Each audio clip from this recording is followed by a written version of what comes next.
नमस्कार, विकास समाचारमध्ये आपले स्वागत।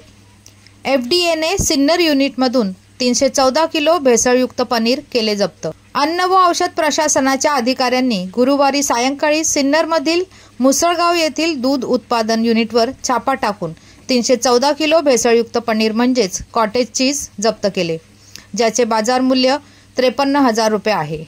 एफडीएच्या वरिष्ठ अधिकाऱ्यांनी सांगितले की ही कारवाई एका टिप ऑफच्या आधारे करण्यात आली होती की हे युनिट झटपट पैसे मिळवण्यासाठी दुग्धजन्य पदार्थांमध्ये भेसळ करत होते।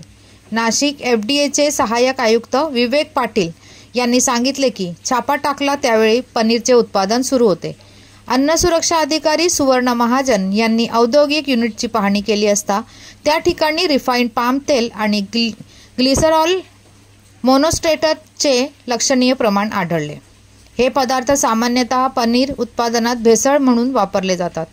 अधिकाऱ्यांच्या म्हणण्यानुसार भेसळ करणारे साहित्य तात्काळ नष्ट करण्यात आले आणि छाप्यात 314 किलो भेसळयुक्त पनीर जप्त करण्यात आले, ज्याचे बाजार मूल्य 53,000 रुपये आहे।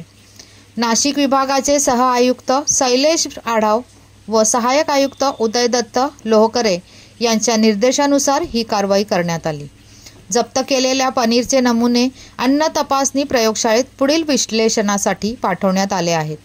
चाचणी अहवाल आल्यानंतर संबंधितांवर आवश्यक ती कारवाई केली जाईल, असे नाशिक अन्न व औषध प्रशासनाचे सहाय्यक आयुक्त म्हणाले।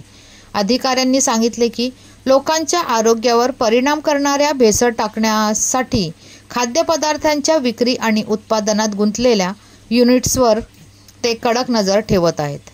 धन्यवाद। वसईहून मी शहनाज शेख, विकास समाचार। चॅनलला लाईक, शेअर, सबस्क्राईब जरूर करा।